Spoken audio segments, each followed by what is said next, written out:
네. 오늘도 큰 은혜로 함께 해주실 줄 믿습니다.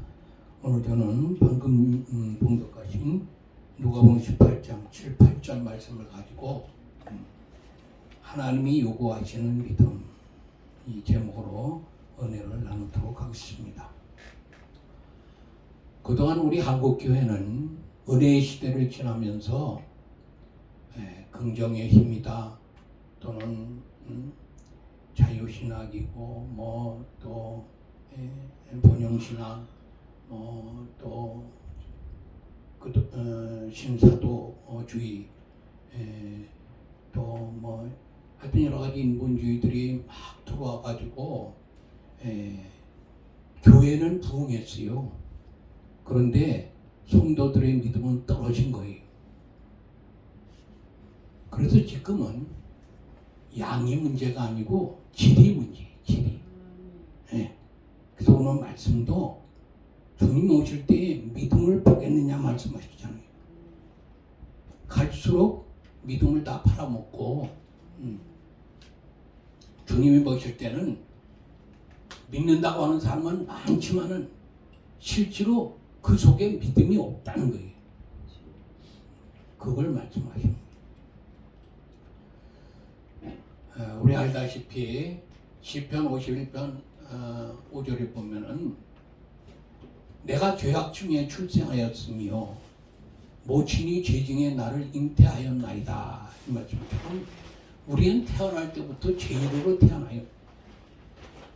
전도서 7장 20절에 보면 그래서 선을 행하고 범죄치 아니하는 의인은 세상에 아주 없느니라. 다 죄인으로 태어나기 때문에 그래서 죄로 인해서 요한복음 5장 29절에 보면은 그래서 죄로 인해서 다 지옥 가게 돼 있는 거예요. 그래서 주님께서는 누가복음 13장 23, 24절에 보면은 예수님하고 제자들이 전도여행을 하시면서 예루살렘 성 그쪽에 다다랐을 때에 혹이 여짜오되 주여 구원받을 자가 적겠나이까. 그러니까 주님께서 뭐라고 그러세요? 좁은 문으로 들어가기를 힘쓰라. 들어가고자 하여도 못하는 이가 많다는 거예요. 그 말 뜻은 구원받을 자가 적다는 것이죠. 왜 그러냐 하면은 디모데전서 4장 1절에 보면은 성령이 밝히 말씀하시기를 후일에 어떤 사람들이 믿음에서 떠나 미혹의 영과 귀신의 가르침을 쫓으리라 하셨으니, 이 말씀처럼 시대가 악해져 가니까 점수 미혹을 받게 된다는 거예요. 그래서 믿음에서 떠나서 귀신의 영과 미혹의 영을 가르침을 쫓으면서도 나는 예수 믿고 성령의 인도하심에 따라 살아간다. 난 구원받은 백성이다. 이렇게 착각을 한다는 거예요.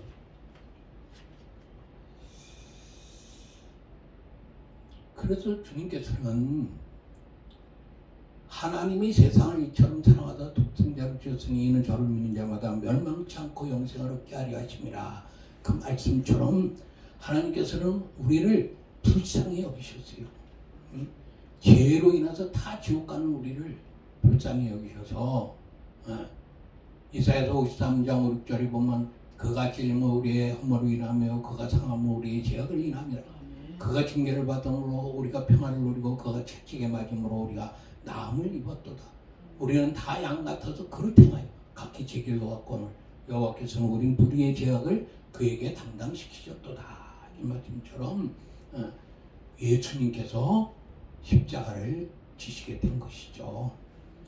그래서 그 예수님은 십자가를 지시고 이사야서 44장 22절에 보면은 내가 네 허물을 빽빽한 구름에 사라진같이 내 죄를 안개에 사라진같이 또 말하였으니 너는 내게로 돌아오라. 내가 너를 구속하였습니다. 그 말씀처럼 예수님께서 십자가 승리를 이루시고 이제 내가 네 허물과 죄를 사했으니 나한테 이제 오라는 거예요. 그동안에는 우리가 죄와 허물로 인해서 하나님을 만날 수도 없고 하나님께 나갈 수도 없었어요. 그래서 예수님께서 그 길을 이제 여신 것이죠. 그래서 이사야서 1장 18절에 보면은 오라 우리가 서로 변론하자. 너희 죄가 주홍 같을지라도 양털같이 될 것이요 진홍같이 붉 걸지라도 흰눈같이 될 것이라고 그렇게 말씀하시죠. 이제 그 주님 앞에 나와서 이제 죄 용서함을 받으라는 거예요. 그래서 우리가 하나님께서 요구하시는 믿음 첫 번째로 우리가 기억해야 될 것은 우리가 예수님으로 말미암아 죄 용서함을 받았다는 사실이에요. 네. 그래서 마태복음 1장 21절에 보면은 아들을 낳으리니 이름을 예수라 하라. 이런 저가 자기 백성을 저희 죄에서 구원할 자이심이라. 이 말씀처럼 예수란 이름 자체가 구원자의 뜻이 있는 거예요. 우리 죄를 대속해 주신 대속의 그 은혜를 나타내는 이름이 되는 거죠.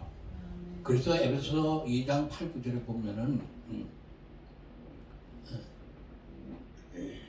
그 은혜는 우리가 하나도 뭐 더하거나 보탠 게 아니라는 거죠. 예수님의 그 십자가의 사건은 우리가 하나도 더하거나 그걸 도움을 드린 그런 게 전혀 없다는 것이죠. 전적인 하나님의 은혜라는 것이죠. 하나님의 전적인 역사하심으로 그 일을 이루셨다는 거예요.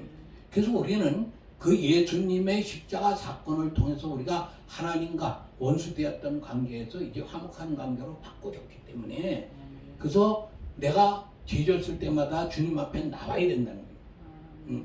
우리 죄는 알다시피 원죄라는 게 있고 자범죄라는 게 있잖아요. 원죄는 한 번의 회개함으로 이게 사해지지만은 자범죄는 자꾸 우리가 연약하고 부족하기 때문에 죄 질 때마다 하나님께 회개해야 된다는 것이죠. 그래서 시편 7편 12절을 보면은 저가 회개치 아니하면 하나님이 칼 가신다는 거예요.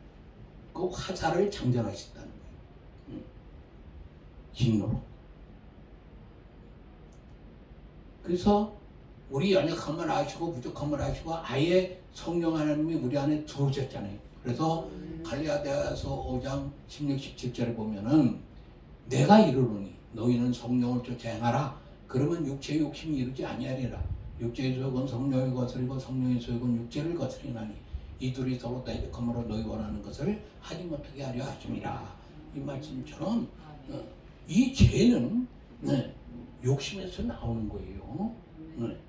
그래서 야고보서 1장 14, 15절에 보면은 오직 각 사람이 시험을 받는 것은 자기 욕심에 끌려 미혹됨이니 욕심이 잉태한 즉 죄를 낳고 죄가 장성한 즉 사망을 낳느니라. 그 말씀처럼 욕심 때문에 죄가 잉태되는 거예요. 그래서 거기에 자라게 되는 것이죠. 그래서 로마서 6장 23절에 보면 죄의 삭선 사망이요 하나님의 은사는 그래도 예수 우리 주 안에 있는 영생이니라. 그 말씀처럼 죄의 삭선 사망이기 때문에 이 죄 문제를 우리는 해결해야 되는데 그 해결해야 할 길은 예수님께서 십자가의 승리를 이루심으로 우리가 그 앞에 나아가가 회개하는 길이죠. 그래서 하나님께로부터 죄 없이 함을 받는 거예요. 그래서 우리는 늘 주님을 의지해야 되는데 이사야서 48장 17절에 보면은 너희의 부족자시오 이스라엘의 거룩하신 자이신 여호와께서 가라사대 나는 네게 유익하도록 가르치고 네가 마땅히 행할 길을 인도하는 너희 하나님 여호와라. 그 하나님은 그 주님은 우리가 유익하도록 가르치신다는 거예요. 우리가 마땅히 행할 길로 인도해 주시는 좋으신 하나님이시라는 거예요. 근데 에레미야서 2장 17절에 보면은 우리 인간들이 악해져가지고 그 주님의 인도하심을 안 따르려고 그러니까 문제가 있는 거예요. 그래서 여기도 보면 내 하나님 여호와가 너를 길로 인도할 때에 네가 나를 떠남으로 이를 자체함이 아니냐. 하나님 우리를 좋은 길로 인도하시려고 그러는데 그 인도하심을 따르지 않는다는 거예요. 그래서 스가랴서 7장 11절 12절에 보면은 하나님 말씀을 듣지 않으려고 등으로 돌려대고 그런다. 등으로 돌려대고 귀를 막아버리고 그 마음을 금강석같이 깜빡하게 해서 안 듣는다. 우리 알다시피 누가복음 8장 11절에서부터 보면은 말씀은 시가 오잖아요. 근데 그 시가 우리 마음밭에 떨어져서 싹이 나서 자라야 되는데 우리 마음밭이 길가밭이 되어 있고 자갈밭이 되어 있고 가시덤불밭이 되어 있으면은 이 씨가 떨어져서 자라지를 못한다는 거예요. 하나님 말씀을 거역함으로 말미암아 길가밭이 되어서 거역함으로 이 씨앗이 떨어져서 자랄 수가 없다는 거예요. 그렇게 사람들이 강팍해졌다는 거예요. 그래서 디모데후서 3장 1절에서부터 5절에 보면은 말세에 고통하는 때가 이른다는 거예요.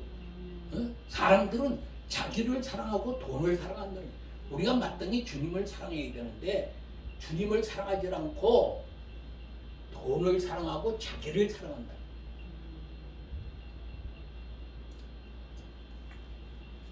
그래서 욕심으로 타고타고 하는데 디모데전서 그래서 6장 7절에서 10절에 보면 우리가 세상에 아무것도 가지고 온 것이 없으면 또한 아무것도 가져가지 못하리니 우리가 먹을 것과 입을 것이 있은즉 족한 줄로 알지니라. 부활이 하는 자들은 시험과 올무와 여러 가지 어리석고 해로운 정욕에 떨어지라니 곧 사람으로 침륜과 멸망에 빠지게 하는 것이라. 돈을 사랑하며 일만하게 뿌리가 되라니 이것을 사모하는 자들이 미혹을 받아 믿음에서 떠나 많은 근심으로서 자기를 찔렀도다. 그렇게 말씀하셨어요. 우리는 빈손으로 왔어요. 그래서 빈손으로 가게 된다는 거예요. 이 세상 사는 동안에 많이 긁어먹고 쌓았더라도 하나도 가져가지 못한다는 거예요.